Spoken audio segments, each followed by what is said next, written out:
there's opportunities for you to participate in this institution from a funding perspective so that we can engage further in projects collaboratively. Every institution that is represented here today have challenges. We have many challenges. And I want to say beautiful challenges that we can investigate further together. In other words, the chasm between business and government on the one hand, and that of scholars finding themselves in a higher education institution should disappear. We should come together to understand what are your challenges in this particular space. And then we need to look around for our capacity that we have in abundance of it, and then to match that capacity with your challenges and walk a journey with you to investigate through research those challenges, and then to come up with solutions that could find its way back into your industry, into government.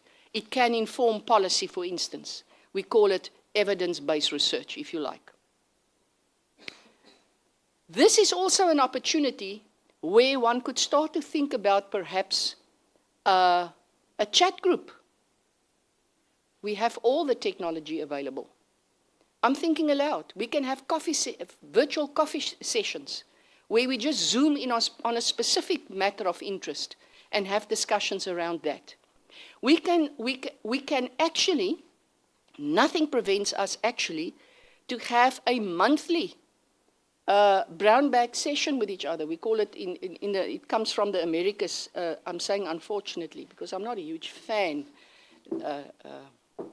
for certain reason of the Americans, but we can learn a few things from them as well. So they've got these brown bag lunches there. You know, we can come together and as I say, focus on a specific issues and have discussions. We can do all of that virtually.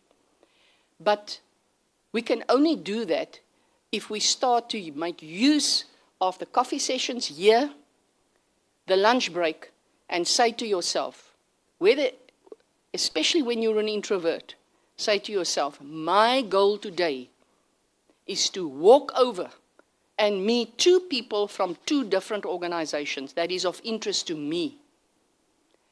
My granddaughter would always say, when I go to restaurants, she would say, can I go and play in the playground, Grandma? I want to find a friend. She's the only child, you see, so she always wants to find a friend. So I'm saying, find a friend at this conference. You never know. It could be the meeting of 2 amazing minds that can bring about change in an amazing way. So, in a nutshell, I think conferences offers a whole range of opportunities for us. Not to just come and get away from the work and to come and sit and be passive and listen, but it actually offers us an opportunity to listen. And then, once there is a tea break, once there is a lunch break, once there is a cocktail event, to walk across or to reach out across the table and get to know people, meet new people. Make it your task to meet new people and to have conversations. You can even be more specific and to say, I'm coming to this conference. I don't only want to make a new friend. I actually want to make sure that I have 2 or 3 collaborators. We're going to work together and we are going to collaborate and start a journey together to focus on issues of concern. And then we are going to undertake our research work around that. We are going to inform curriculum, as I said. We can have symposiums, workshops, etc. So a conference, for me, appears to be a place where we are all supposed to be very hard at work. It's a massive opportunity. It also is a huge investment that is made in all of us to be here today, in some or other way, if you think about it. It's, first of all, your time. It's, first of all, the other things that are obvious, traveling, accommodation, etc., etc. So make use of the opportunity to make a new friend. I'm coming in for a landing, Madam Program Director, by saying that actually I'm trying to encourage you to become a friend of CPUT. Become our ambassador. Walk a journey with us. You would know who are the CPUT colleagues, and CPUT colleagues, you would know who are the people at this conference that are not from CPUT. Those are the people that need to get together so that we actually maximize the opportunity to become partners and collaborators. From my side, I want to wish you all the best for today. I hope that through this welcome, you would think and be inspired, hopefully, to make those connections and to enjoy the topics under discussion here today. You would find that it becomes increasingly difficult in workspaces where there are so many challenges in practical reality to have an opportunity to just stand still for a moment in time, like at a conference, and listen, reflect, and most importantly, have conversations. So I want to wish you all the best for today. And I want to again congratulate the Faculty of Business and Management Sciences for this 9th conference. And I trust that we are already planning for the 10th conference to take place. That sounds good. Thank you very much, Program Director.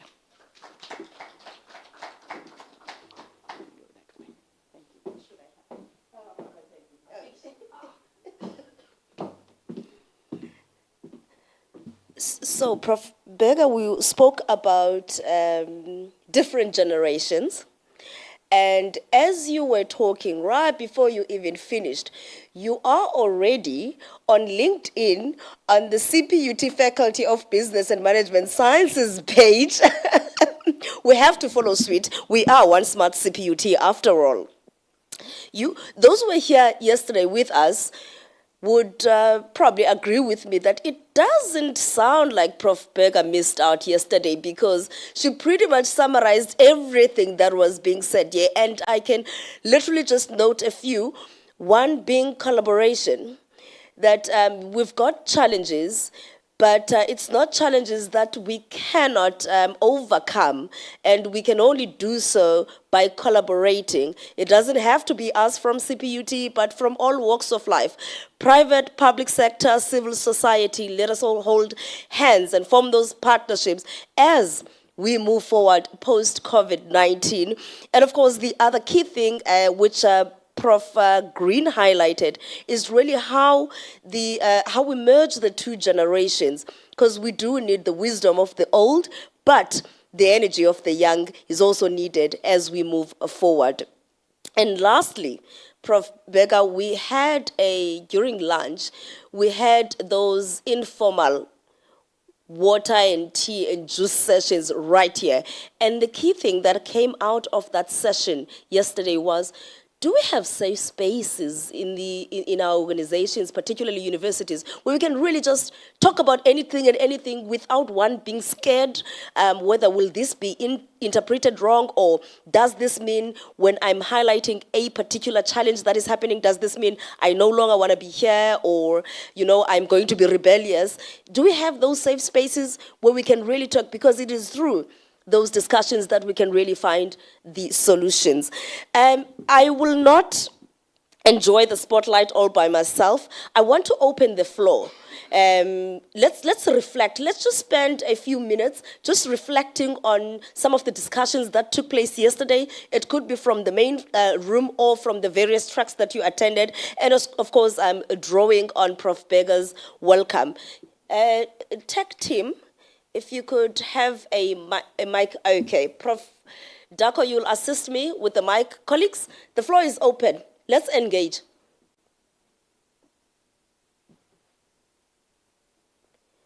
We've got Dr. Zwakala right at the front. Maybe I will also assist. Yeah.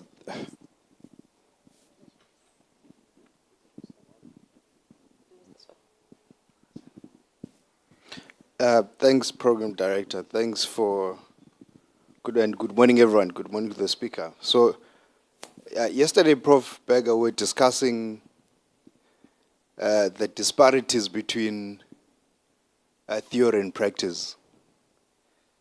The reason I mention that is because you're alluding to the advantages of attending conferences, partnerships, collaboration, co-authoring, networks, so on and so forth. However, the experience of the administrative process of trying to get to research activities is somewhat frustrating from an institutional point of view. It is somewhat rigid when people are trying to get to conferences because of the what seems to be a bureaucratic system.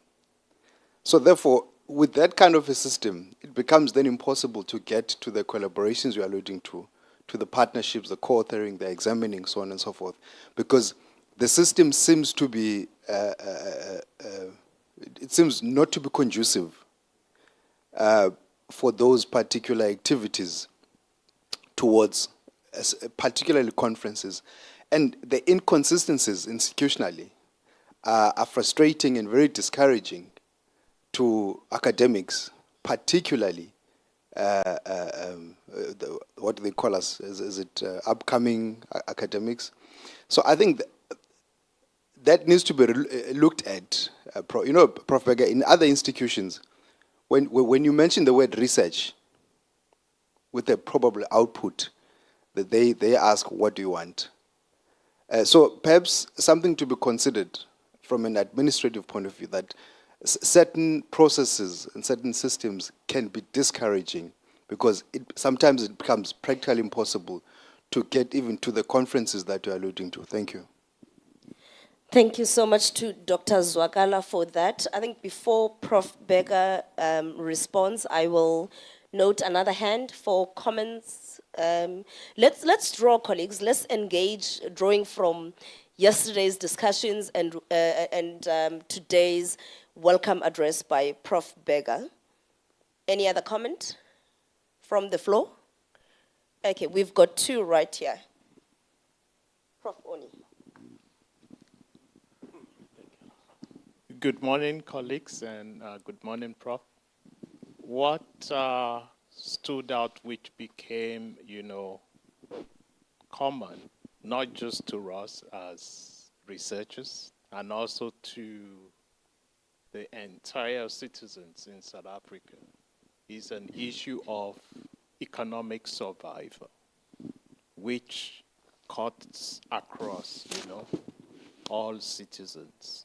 So whatever we're doing as an academic or a practitioner, we are all trying, to make ends meet. Yeah, so that issue of economic survival becomes very vital and important, and it could also be, an area where more research can also, look into. Thank you. Thank you, Professor Oni, all the way from the University of Fort Hare. Let's take the last one before we yield to Prof. Berger for some feedback. Thank you, Program Director, and good morning, colleagues. Prof. Berger, yesterday, it was a common theme throughout the presentations from the welcoming address by the Archbishop, Most Reverend Dr. Thabo Makgoba, to Professor Bonang, as well as J.J. Tabani, that there seemed to be a missing link between leadership of the university and the current discourse of graduate unemployment and addressing rapid economic growth. That universities are sitting with knowledge based on years of experience, and none of these have gone into the RDP, whether it's design or it's revision. And so this country is not growing, yet 26 universities with high level of, competent people doing research every day, bringing findings out, and these are not appearing into, not seem to be coming into addressing national, challenges. Thank you. Thank you so much, Professor Darko. Prof. Berger, is it an issue of these policies? Is it the leadership that is causing these processes not to happen, that is hindering emerging researchers from not moving forward?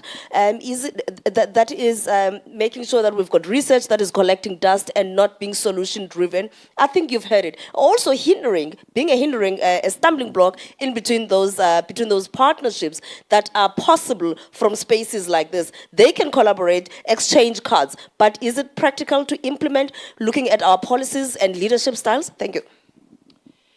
Gosh, I have heard so many questions. And guess what? I love them very much. They are also quite varied, aren't they? The first one is about CPUT and its bureaucracy.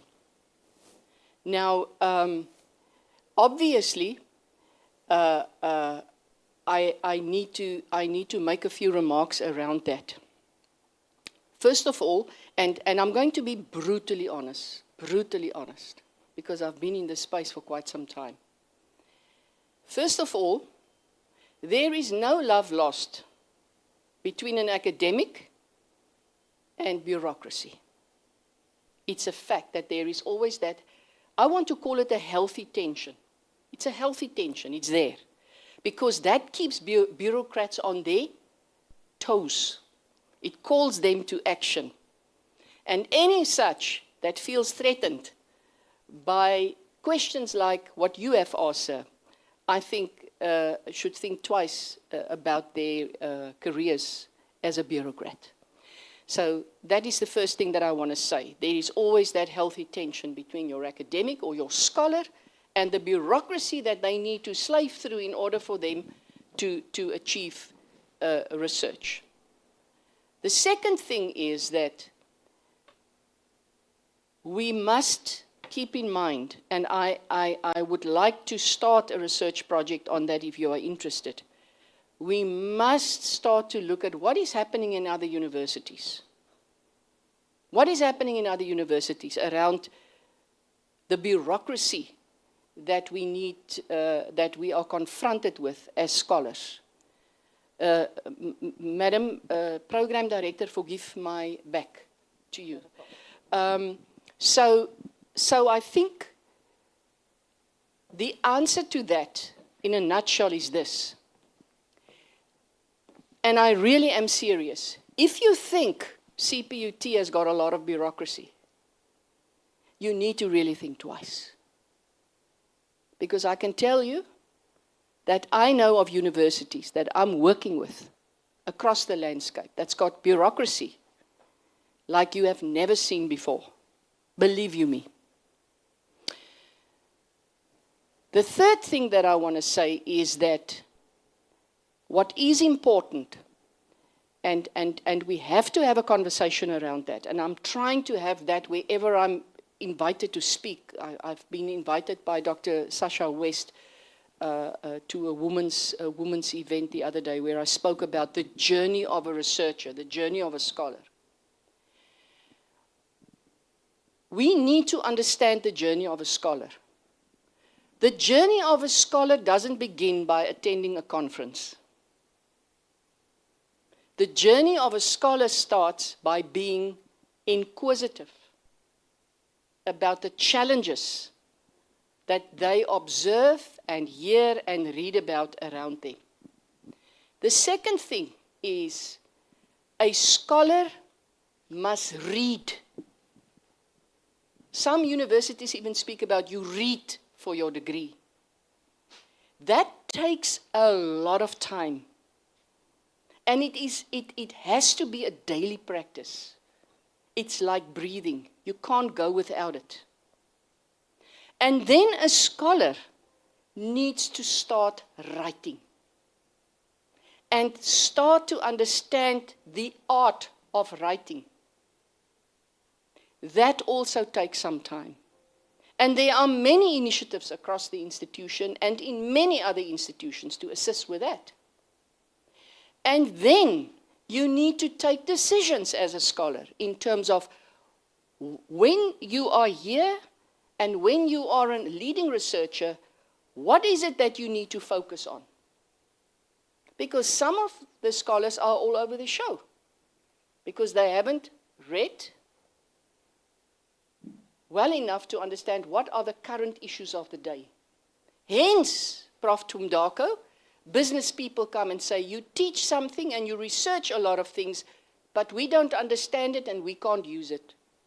It's because we don't read about the current issues that business people and government is confronted with.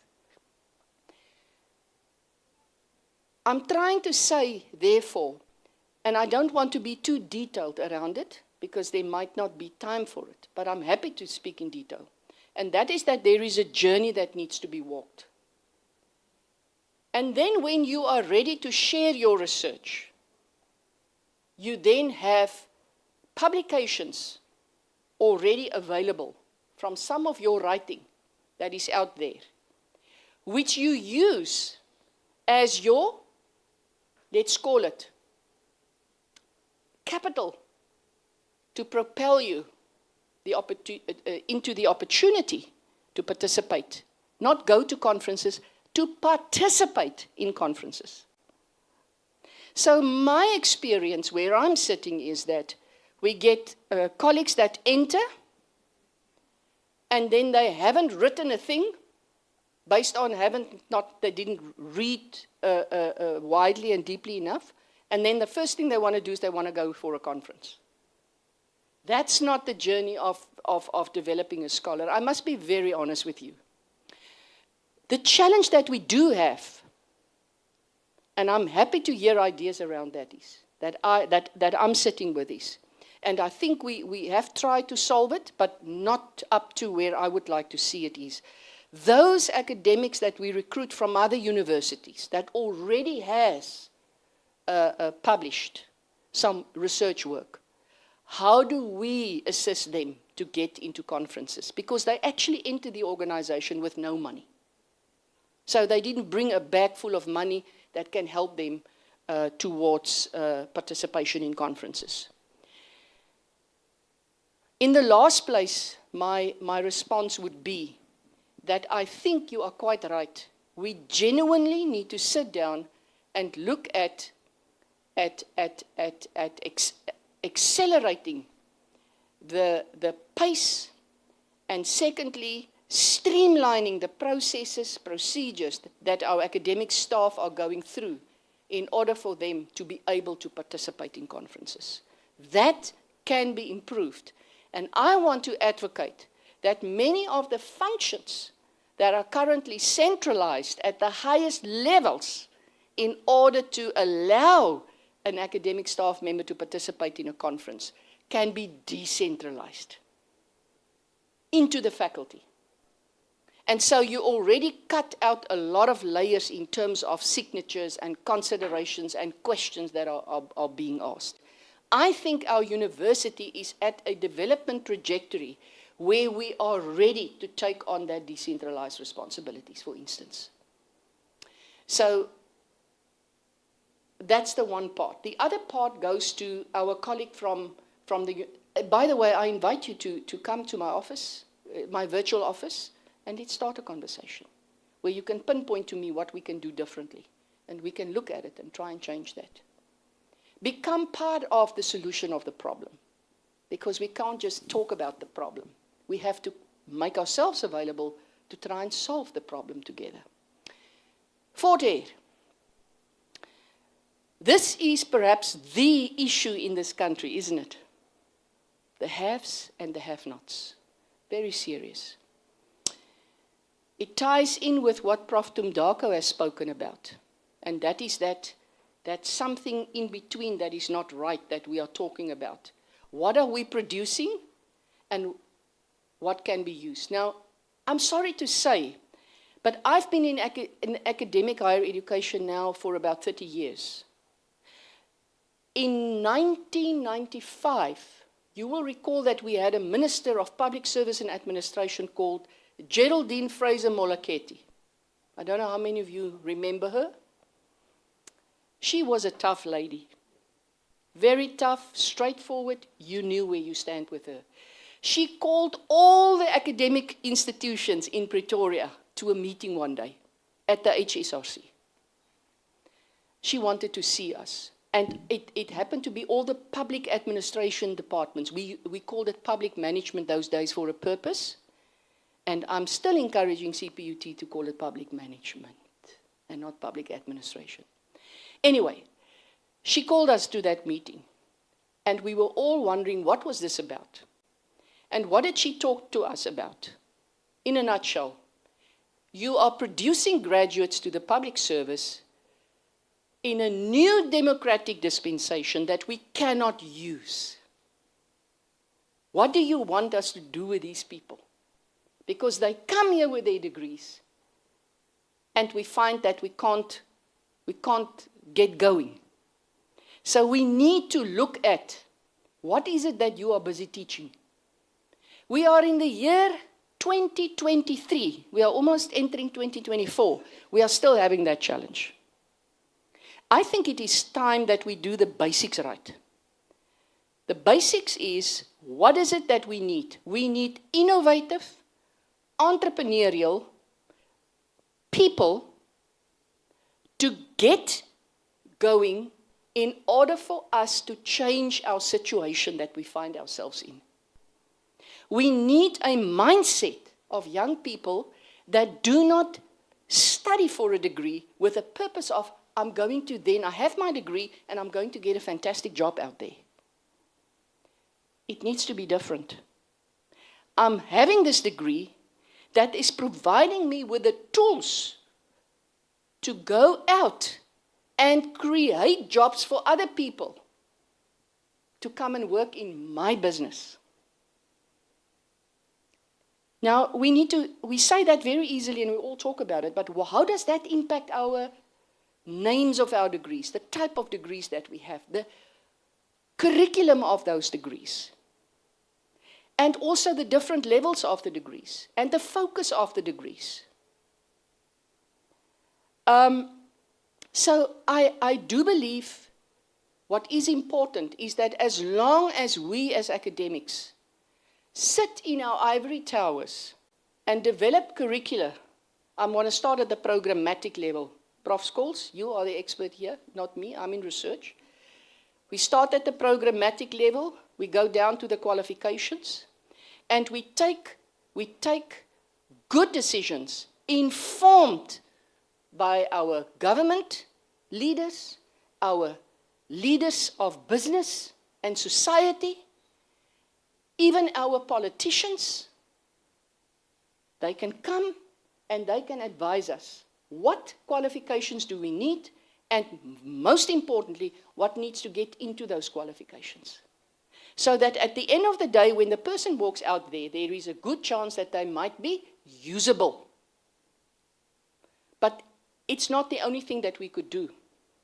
The other thing that we could do, I think, is to also involve industry. And this is what CPUT is really standing for. And this is why we are busy organizing a Future World of Work conference at CPUT to engage industry so that we can go on a new cycle of qualification reviews to achieve these goals. We need to also have a seamless relationship when it comes to teaching and research. In other words, for a lack of a better word, your captains, I'm calling them the captains of industry, or your people that are in industry and in government, they come into the university seamlessly and also lecture. They also supervise. They examine, as I said earlier on, but vice versa. And then there needs to be a greater effort in terms of trying to create opportunities for internships for students, bursaries for students, and then we need to take hands with business to start to economically activate consciously our students to become part of the business society and the government society of South Africa and beyond. That is how we can achieve that. So I'm trying to advocate that we can have advisory boards, advisory committees. We can even have subject advisory committees, if you like. I personally believe very strongly that another problem that was already identified yesterday is that we have this old thinking that you achieve the goals of modern day business and government by providing a discipline-focused qualification, whereas what we require is a transdisciplinary qualification. A transdisciplinary qualification brings together your academic, your society, your business in one room to design and deliver the qualification and, of course, the research that follows on that. That's really what needs to happen. You cannot start with transdisciplinary education at a master's and doctoral level and think that those scholars have been prepared to be able to take that up at that level. It has to happen at the undergraduate level, and we are going to zoom in on that as well. So I really believe that if we can also design our research thinking to move beyond conferences and publications to innovations. In other words, what does the Asian world say about research? When they walk into a room, and I've said this at some other events, when they walk in a room and they talk about their research, they would pick up a pen and they would say to you, this is research. This is research. And you sit there and you frown upon yourself as an academic and you ask yourself, what on earth is this man talking about? This man is talking about innovation. This man is talking about a product at the end of the day. And so when we design the opportunities for academic staff in terms of applications for funding, conferences, etc., it needs to go beyond just we expect a publication from you. How about we start to expect a product from you? An innovation. There is no ways that we will be able, my colleague from Fort here, to succeed in terms of this economic divide if we do not make sure that we work together from universities to industry to government to communities and start to see what are the opportunities in communities for our students to start up their own businesses based on a mindset of an entrepreneur, based on an innovative drive in order to have products available that can go out in the market through my own business. We need to look at that. And as long as we are not realizing that our relationship with these role players are becoming, I don't even want to say critical, because we are in ICU. As long as we are not going to take responsibility that that is the approach that we need to follow, we are not going to succeed, I'm afraid. We will continue another 10 years down the line to have huge leaders that come into our conferences and say, you are producing students that we can't use. You are going to come to this conference again, or even your children from Fort Hare, and say, Dina, the economic divide is even wider. Look at where we are today. And if we don't engage in terms of our bureaucracy that we are confronted with as academic staff, and sit together and put our heads together and see how we can achieve to make things easier and not make it difficult, we will also not achieve. So what I can do is I can set up a discussion panel and invite academic staff to come and advise us and say, look, let us look at at how we can streamline the participation in conferences process, for instance. Or let us see how we can diversify the opportunities for young researchers in order for them to be able to develop into established and leading researchers. Just as a matter of interest, it is very interesting to notice this past year that many of our academic staff are sought after by other universities in terms of their skill sets that has been developed by the institution itself. So I don't think we should take it for granted that there are not a lot of effort and investment going into the development of our academic staff. In fact, the postdoctoral fellow investment, which we are very proud of, is huge. I've started postdoc fellows, I think about 3 years ago, and already I can see a huge improvement in terms of research supervision capacity and research productivity in its broader sense, not just research outputs. That investment made from our office is running into multi-million rands. So just to give you an idea on that. In fact, when I started it, we were the institution that paid the highest in the country for postdoc fellows. I don't know whether you are aware of that. So there are a few good things that we are doing that is different and that we can feel proud of, but we want to continuously be put on our toes and challenged to say, how can we improve? But I need your help to do that. Thanks. Thank you so much, Prof. Berger, for all that. There you have it, colleagues, especially those from CPUT, about the invitation to share your opinions and your suggestions around how can these processes be streamlined to make your life as a researcher a little bit easier as we navigate this field of growth. I hope Professor J.J. Tabane is joining in online because he would be very, very happy with what Prof. Berger has said. And I can tell you right now, yesterday when he delivered his address, he spoke about these PhDs that are collecting dust and said, there's a PhD there, and there's a society here and an economy here that is struggling. So you've got the expertise, the intelligent individuals from universities that can do this research and find solutions, understand the processes ethically so. But it seems like they're going this way, and the world and the economy needs them this way.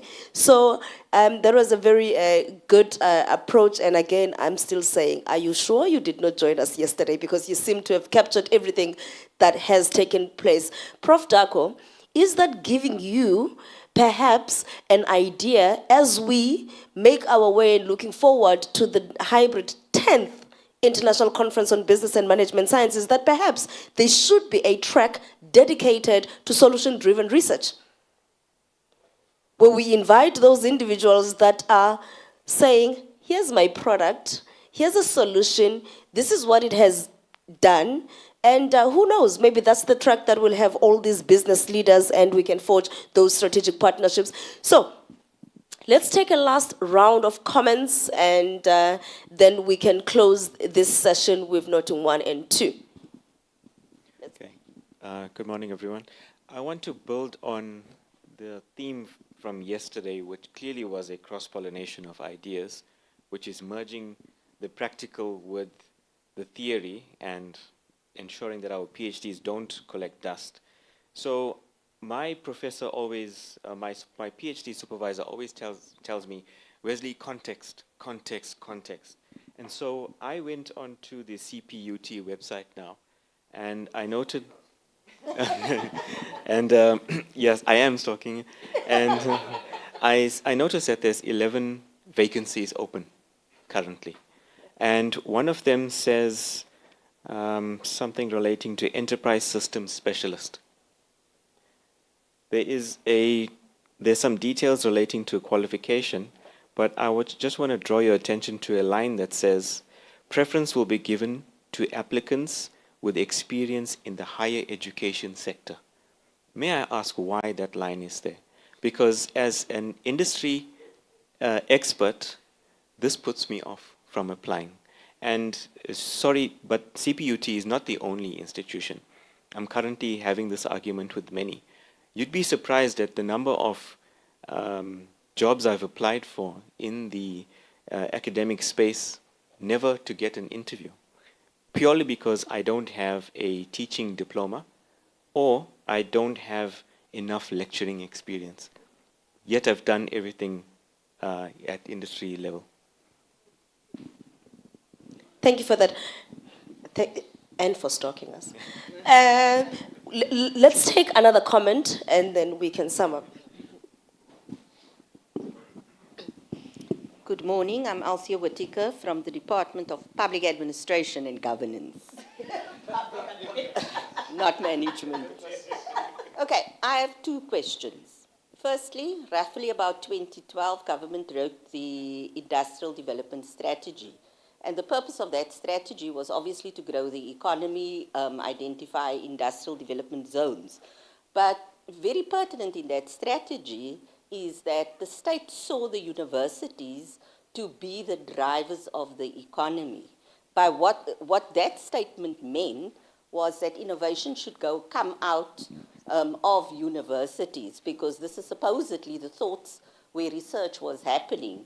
And the strategy goes further to say that universities need to start those industries. So this obviously is based on the whole knowledge economy phenomena and so on. But given that we are a university of technology, what progress have we made to deliver what you say, produce a product, right? So obviously within the Chinese economies, their whole strategy was driven to say we will produce and then we'll find markets. So where are we as CPUT to actually drive that innovation, to create the factories and so on? It is that we have all of the conditionality to be able to do that and to drive business very hard. And we're not going to find it very far because we have all of these academic departments. And that's really what I would want to find out, because since, I think, 2012, I speak under correction when we wrote that way back. But still, where are we? Are we even benchmarking ourselves to actually take that as a strategic priority and begin to account against what the state clearly believed a university could achieve? So that's my one thing, a bit long, but in any case, the next one. We're spending your good fortune on research fellows, right? And your budget, you said, is exorbitant. It goes into billions. I would estimate what that annual investment is. The output of that, obviously, is your article production and potentially your supervision and completion of students, which critically is an area that we're trying to drive hard. But I'm saying your capacity development strategy, you clearly told us now, a conference serves no real benefit. You should get scholarship through writing and stuff. But if you are not necessarily nurtured in doing that, and if you are not necessarily given the exposure, then you are not necessarily going to become the producers of that articles at a point it needs to begin. So my lived experience is I was exposed all over. But it's that exposure that expanded my thinking. And once that thinking through that exposure was expanded, I moved into government to understand practice, and I journeyed back to academia. And that's the kind of capacitation that should happen. So if we don't even want to spend 4,500 to get any of our academics to a conference where potentially the development happens faster than you sending somebody in a training program. And I think that's where our thinking needs to basically change. It cannot be so hard to actually get 4,500 to attend a conference. This conference should have been full of academics from CPUT as well. But eventually you walk away because the difficulty to get there isn't worth your time. So that's my few comments I want to make. Thanks. Thank you so much from the Department of Public Administration and Governance. There was that emphasis right there. And we'll now yield to Prof. Berger for some closing remarks. And again, I think the questions around here are the policies and the leadership thinking friendly, towards the goals? Or are we having a goal this side, but then in terms of practicality and availing the resources, going the other way? Thank you very much. There were some questions, there were comments made. Prof. Tumdaka? I guess before you respond, I want to add to what my colleague from UNISA said about having everything, but getting into academic becomes an issue with all the industry experience. There are some universities with certain policies to attract experienced people from industry to come into academic, and that it differs from a university to a university, and the criteria being used will be different. For instance, University of Pretoria, if you have so many years of experience in the industry and you want to come to academic, they start you as senior lecturer, and within 2-3 years you become an associate professor, just because of your link with the industry and the output from academic to the industry and vice versa. You get there. I haven't seen that in CPUT. Neither have I seen in Forte. Right? And my friend from University Northwest, Ronnie, have you experienced that from Northwest? So there is something missing, as it was being said yesterday, that there is a gap. And it is not the number of research we do or the PhDs we produce. These are the gaps that could actually bring the university and the industry closer when we get a CEO who is about to retire to become a senior lecturer at the university. It doesn't mean he has to apply for see an application and apply, but we have to have some special dispensation for people like that to come to academic and help. Thank you. Yes, thank you very much for re-emphasizing that, and I'm glad to hear that there's someone from UNISA, because that's where I'm coming from. I spent some time there, and then I also spent some time at Monash University before I joined CPUT. So I think I take your point, and wherever I can make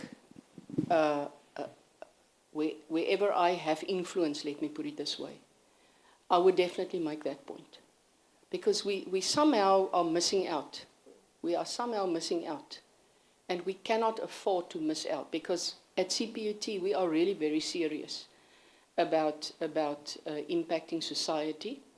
And I think that means that if you are practicing whatever it is that you are busy with by excluding society, without really realizing it, it's problematic.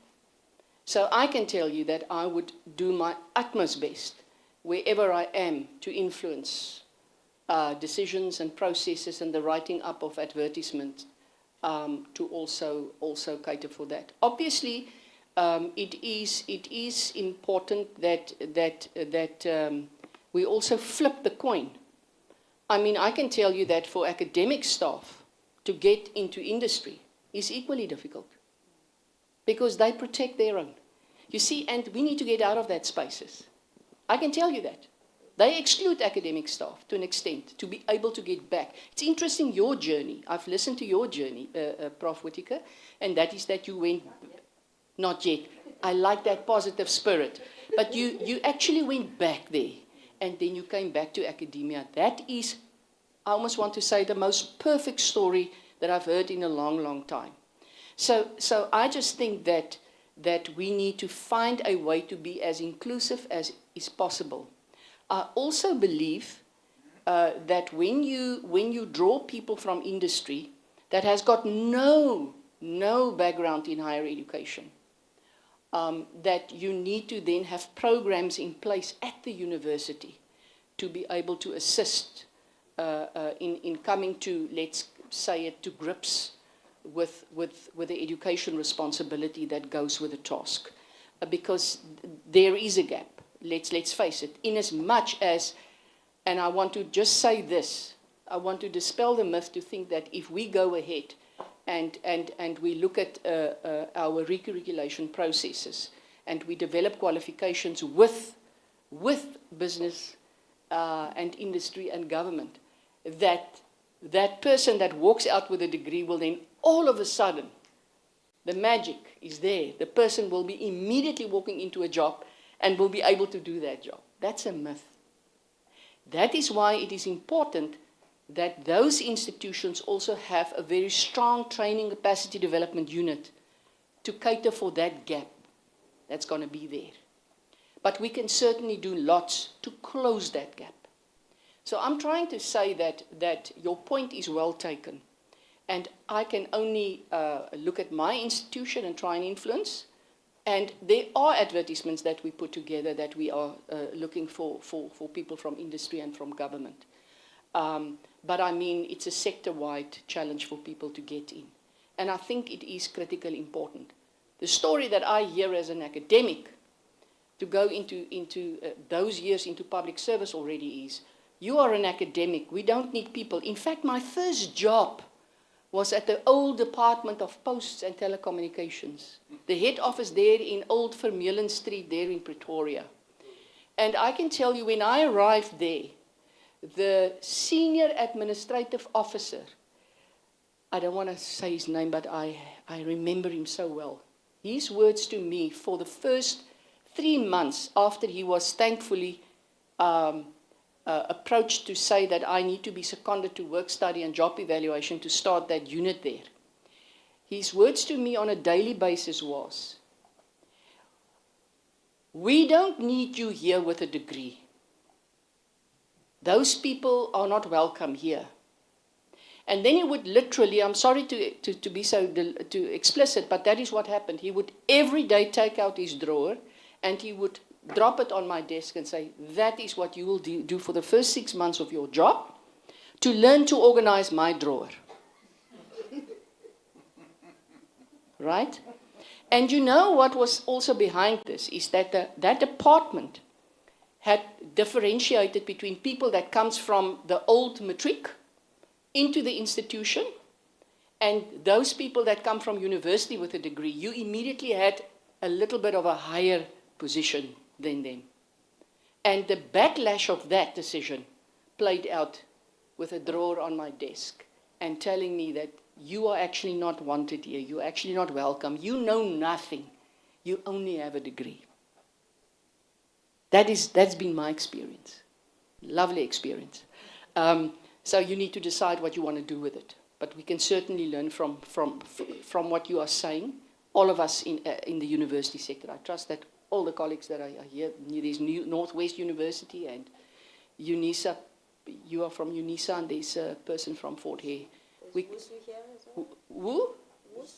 Walter Sisulu. Where is Walter Sisulu? Because I'm very fond of Walter Sisulu University. Ah, wonderful.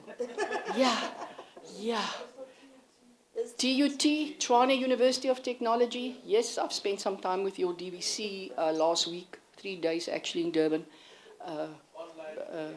So I just think that there's much to be done, but we need to find each other. You know, I was thinking about the president of BUSA. He needs to sit and advise the faculty on the curriculum. What does business need? Because this man has got a wealth of information, flying in a helicopter across all businesses. He would be able to tell you, like this, what is it that we are struggling with. I want to tell you another story, and this is now based on reading. You can go and read the work of Rosie Briadotti. She's a post-humanist. Very dense reading, by the way. I'm warning you now already. Very dense reading. But she said in one of her works, 10 years ago already, that she predicts that what needs to happen with universities is that universities ought to become extensions of industry. Do you hear me? In other words, that divide between the university and the industries out there, whether it be government or private sector or whatever, that gap must be closed. They become one, and they have one common purpose. That is a very interesting concept to ponder upon. Because if we can say to ourselves, that is how we would like to be, it changes the conversation altogether. It changes our thinking. It changes the conversation. It changes all the discussions that we have in terms of the products that we want to develop, which is called degrees and diplomas and postgrad diplomas. Dr. Whittaker, I'm glad to meet you in person at last.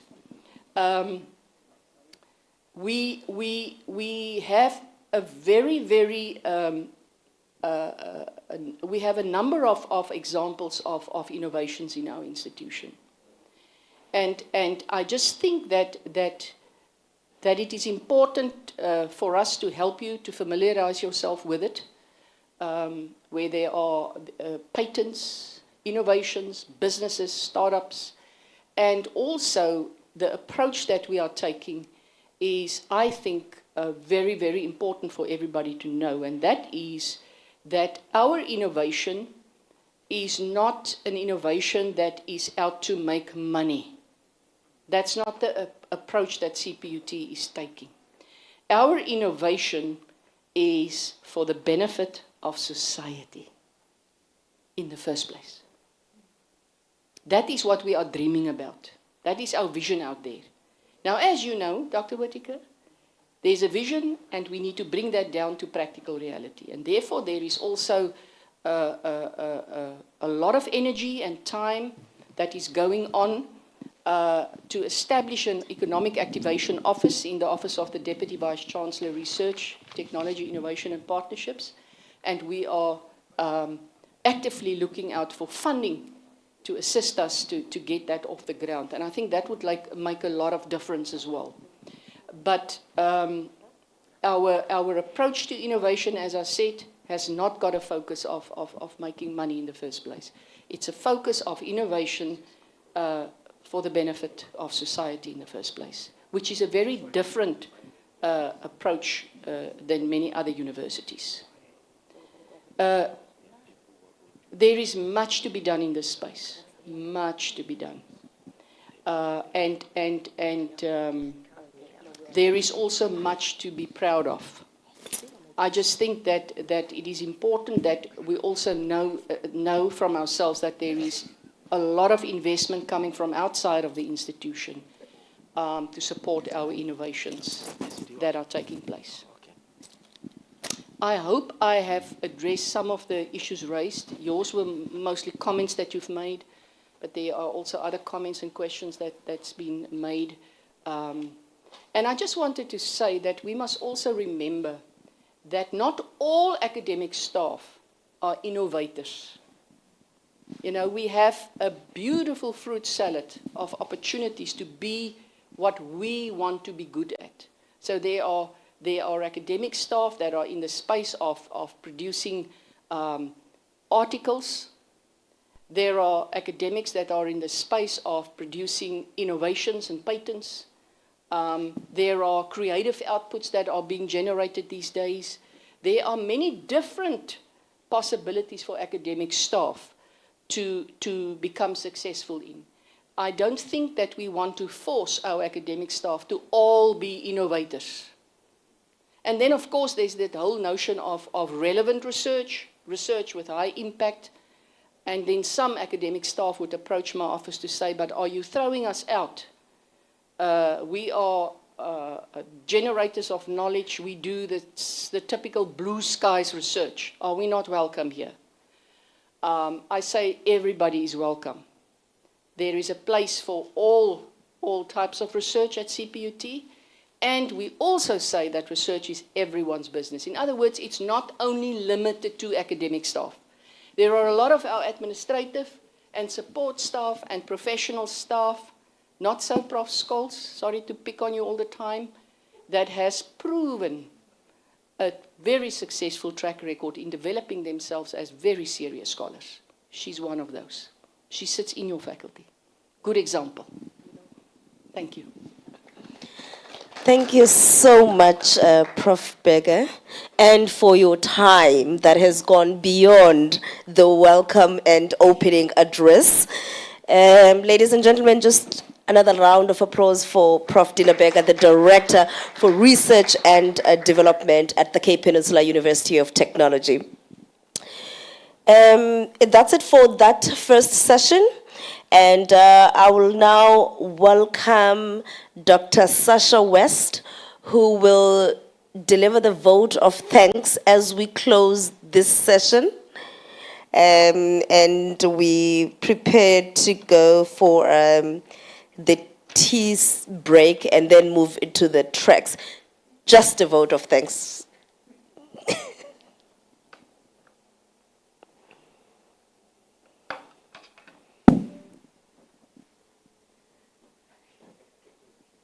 Just a thing. Thank you, Program Director.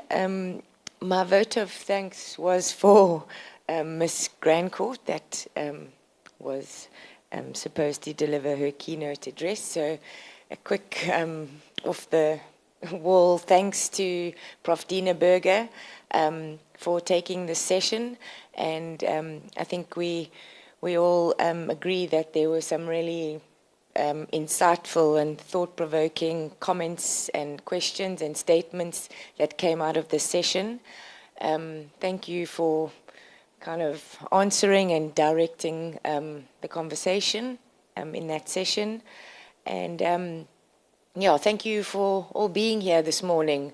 As we said earlier, I think a lot or a few more students and academics could be here. And as you said earlier, these are the kind of sessions or that where, as we like to call them, academic tourism, but let's change that and let's move toward, you know, as you said, making that friend and trying to form connections and collaborations among our peers and institutions.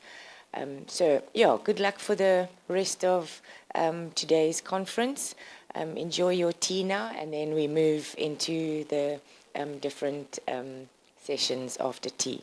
Thank you, everyone. Thank you, Dr. Sasha West.